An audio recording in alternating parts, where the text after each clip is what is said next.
온라인으로 예배를 드신 분들 환영하고 축복합니다. 다 함께 기도하시겠습니다.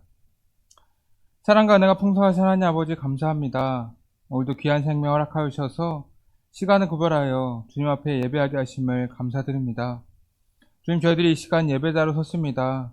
저희들이 드린 예배를 기쁘게 받아주시고 저희들이 주님께서 주시는 말씀의 진리를 깨닫고 그 말씀대로 살아갈 수 있도록 지혜와 은총을 더하여 주시옵소서. 이제부터 사사기의 말씀을 또 나누며 함께 은혜를 나누고자 합니다. 말씀을 전하는 자와 말씀을 듣는 모든 성도님들이 함께 은혜 받는 시간 될 수 있도록 인도하여 주시옵소서. 이 모든 말씀 사랑의 예수님의 이름으로 기도드립니다. 아멘. 오늘 우리에게 주신 하나님의 말씀은 사사기 7장 1절에서 8절까지의 말씀입니다. 여룻바알이라는 기드온과 그를 따르는 모든 백성이 일찍이 일어나 하롯셈 곁에 진을 쳤고 미디안의 진영은 그들의 북쪽이요 모레산 앞 골짜기에 있었더라. 여호와께서 기드온에게 이르시되 너를 따르는 백성이 너무 많은즉 내가 그들의 손에 미디안 사람을 넘겨주지 아니하리니 이는 이스라엘이 나들을 거슬러 스스로 자랑하기를 내 손이 나를 구원하였다 할까 함이니라.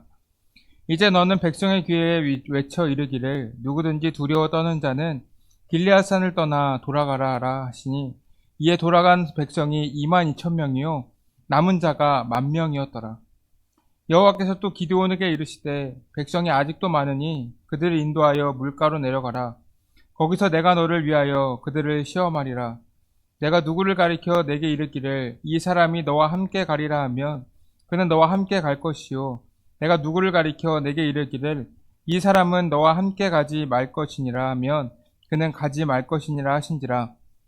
이에 백성을 인도하여 물가에 내려가매 여호와께서 기드온에게 이르시되 누구든지 개가 핥는 것 같이 혀로 물을 핥는 자들을 너는 따로 세우고 또 누구든지 무릎을 꿇고 마시는 자들도 그와 같이 하라 하시더니 손으로 움켜 입에 대고 핥는 자의 수는 300명이요 그 외의 백성은 다 무릎을 꿇고 물을 마신지라.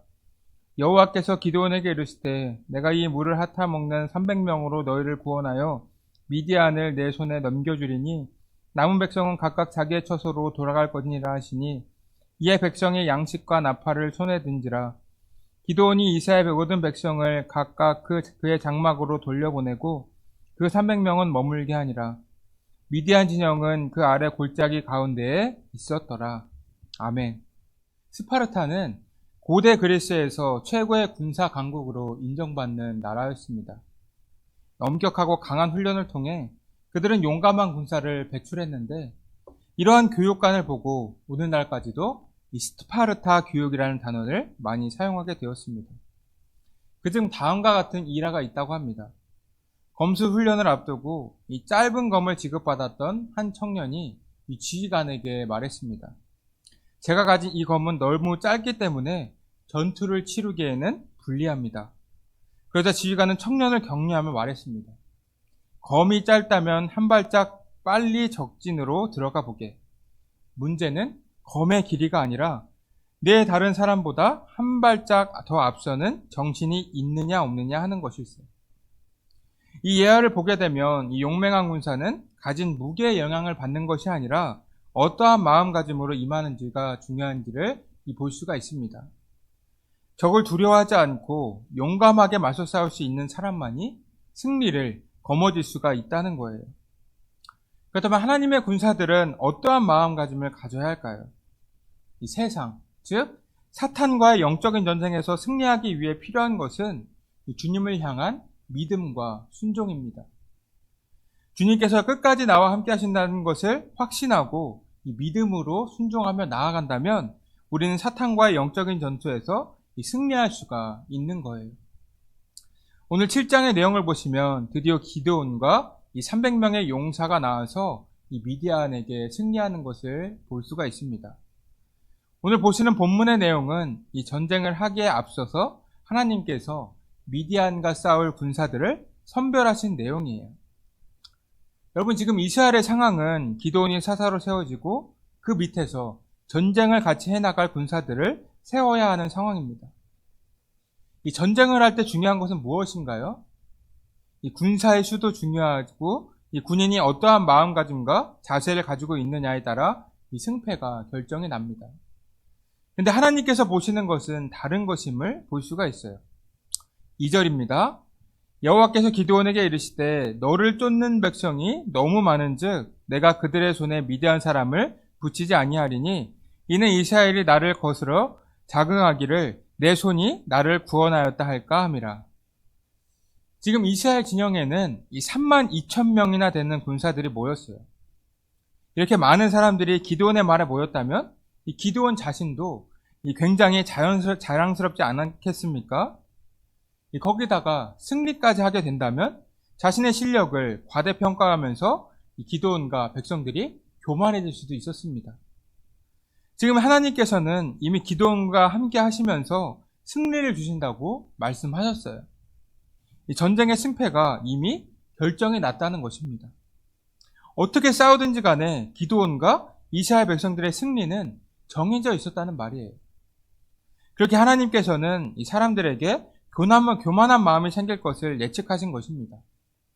그래서 이스라엘의 교만을 꺾기 위해서 인구수를 줄이라고 말씀하시는 거예요. 3절 보시면 이렇게 되어 있습니다. 이제 너는 백성에게 외쳐 이르기를 누구든지 두려워 떠는 자는 길르앗산을 떠나 돌아가라 하라 하시니 이에 돌아간 백성이 2만 2천 명이요 남은 자가 10,000명이었더라. 지금 이스라엘에 모인 사람들은 이 3만 2천 명입니다.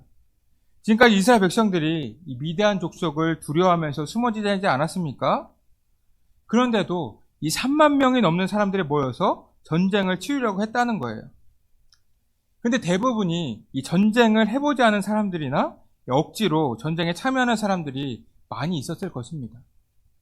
전쟁을 처음 접하게 되면서 두려운 마음이 드는 사람도 있었다는 거예요.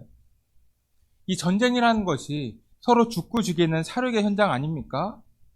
이 전쟁에서 패한다는 것은 이 목숨을 잃게 된다는 거잖아요. 그래서 이러한 전쟁을 두려워하는 사람들이 많이 있었다는 거예요.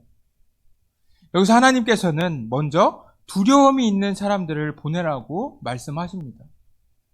여러분, 전쟁을 하는 데 있어서 용기와 담력은 가장 중요한 요소입니다. 이것들이 모여서 승리의 원동력이 되는 것이죠. 반면에 두려움은 이 사람을 움츠러들게 하고 할 수 있는 일마저 못하게 합니다. 지휘관의 말에 순종할 수 없게 된다는 말이에요. 모든 것을 하나님께 맡기고 나갈 수 있는 담대한 사람만이 전쟁에서 승리할 수가 있다는 것입니다. 여기서 우리는 어떠한 삶을 살아가야 되는지 알 수가 있어요. 이 사탄과의 싸움을 할 때 두려워 떨면 안 된다는 거예요. 사탄은 늘 우리를 넘어뜨리고 불신앙의 자리에 들어가도록 이 문제를 계속해서 만듭니다. 이러한 때 겁먹거나 두려워해서는 안 된다는 말이에요. 하나님을 전적으로 신뢰하며 겸손한 마음을 가지고 나아가야 이 사탄과의 싸움에서 승리할 수가 있다는 말입니다. 이렇게 두려워서 2만 2천 명의 사람들이 떠나가고 이 10,000명이라는 숫자가 남게 되었어요. 근데 4절을 보시면 하나님께서는 아직까지 많다고 말씀하십니다. 여러분, 지금 이스라엘 백성들이 상대해야 할 미디안 족속의 수가 얼마인지 아십니까? 13만 5천 명입니다. 이 10,000명으로 전쟁을 해도 이 13배 이상이 되는 군사력이에요. 이 보통 전쟁을 할 때 비슷한 병력을 가지고 싸워야 하지 않습니까? 이 상대적으로 많은 숫자를 가지고 있는 군대가 승리할 수 있는 확률이 더욱 높잖아요. 근데 지금 숫자도 미디안 족속에 비해 훨씬 적은 상황인데 하나님께서는 숫자를 더욱 줄이라고 말씀하고 계십니다. 하나님의 군사에게 필요한 것이 더 있다는 말이에요. 5절, 6절 보시겠습니다. 이에 백성을 인도하여 물가로 내려가매 여호와께서 기드온에게 이르시되 누구든지 개가 핥는 것 같이 혀로 물을 핥는 자들을 너는 따로 세우고 또 누구든지 무릎을 꿇고 마시는 자들도 그와 같이 하라 하시더니 손으로 움켜 입에 대고 핥는 자의 수는 300명이요 그 외의 백성은 다 무릎을 꿇고 물을 마신지라. 이것은 쉽게 말해서 물을 마실 때 무릎을 꿇고 마시는 자를 제외하라고 하시는 거예요. 그렇게 제외하고 나서 손으로 물을 움켜쥐고 먹는 300명만이 남게 되었습니다. 하나님께서는 이 300명을 통해 이스라엘을 구원하실 것이라고 말씀하시는 것입니다. 그런데 왜 손으로 움켜서 먹는 사람들을 사용하시는 것일까요? 이는 어떠한 상황에서도 긴장을 풀지 않는 자를 사용하신다는 뜻입니다. 손으로 움켜쥐고 먹는 사람들은 고개를 들고 적이 오는지 항상 긴장하고 있었어요.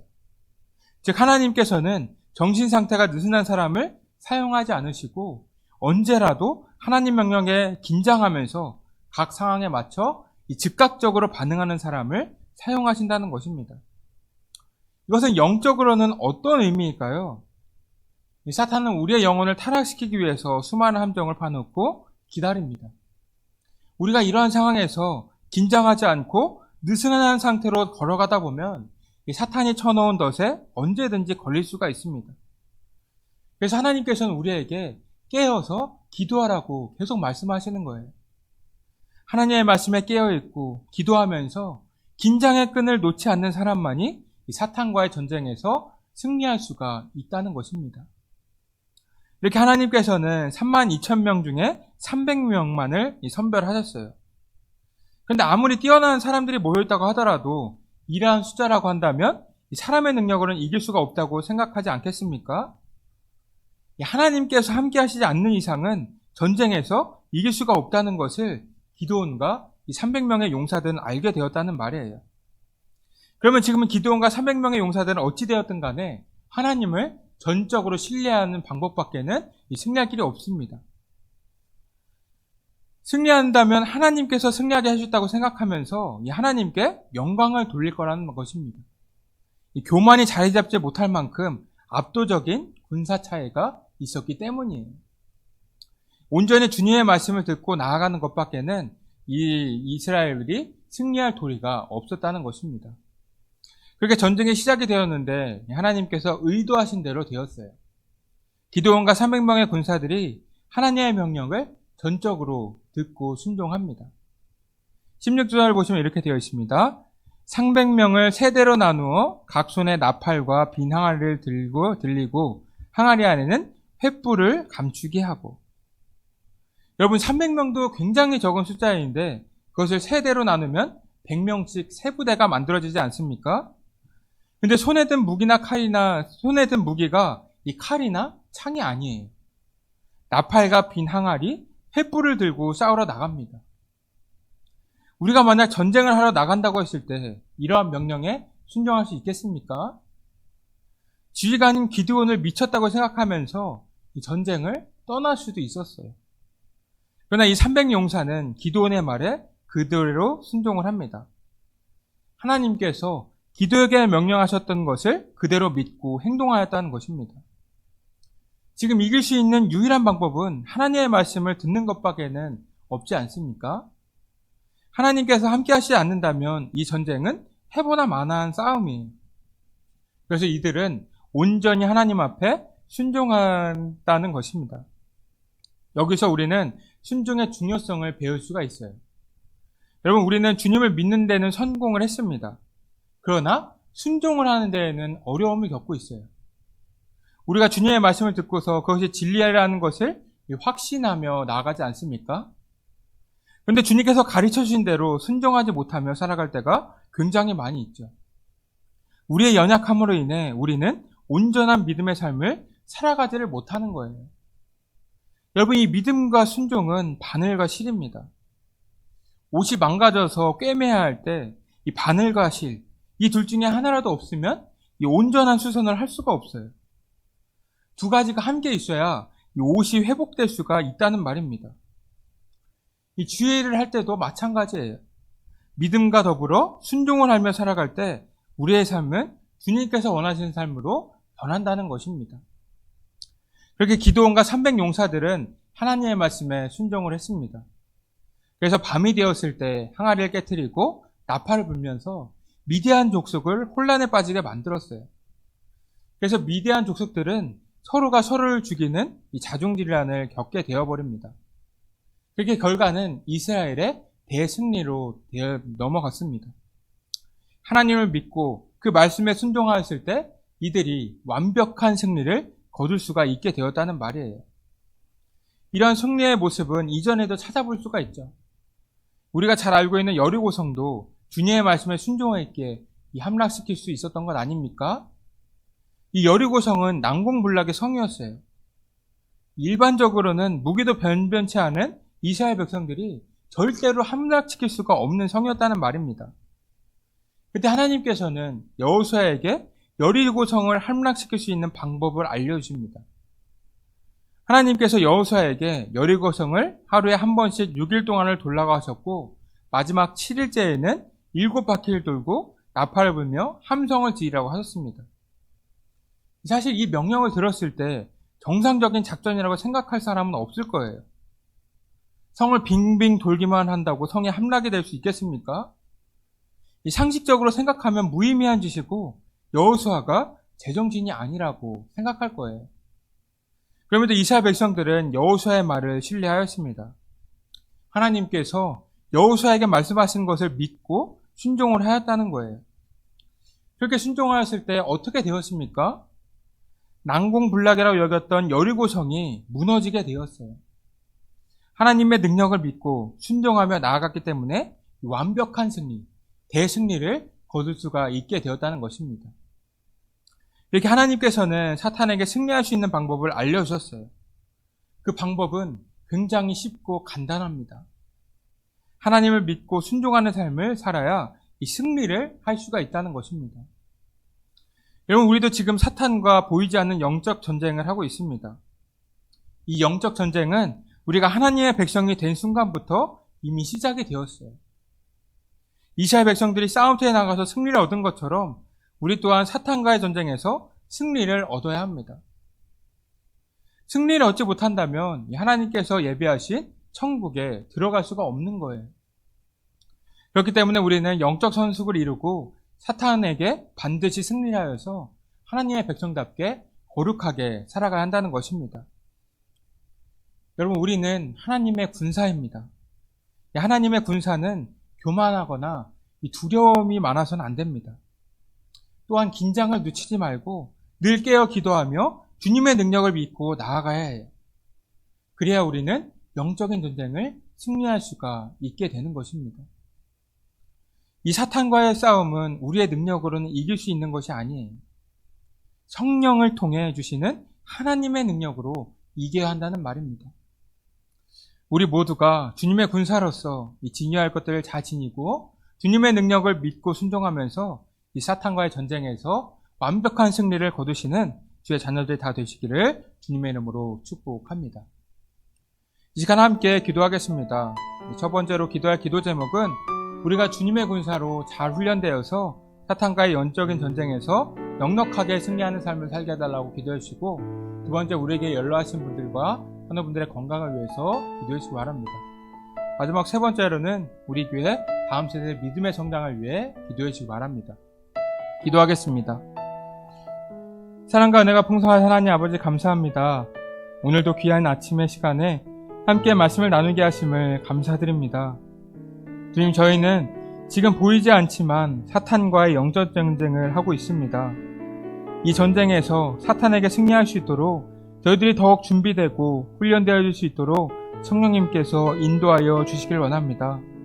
주님의 군사답게 교만하거나 두려워하지 말고 늘 깨어 기도하며 주님을 믿고 나아가서 사탄과의 전쟁에서 완벽한 승리를 거두는 자녀들이 다 될 수 있도록 주님께서 붙들어 주시옵소서. 오늘도 주님 안에서 기쁘고 평안한 하루가 될 수 있도록 인도하여 주시옵소서. 이 모든 말씀 사랑의 예수님의 이름으로 기도드립니다. 아멘.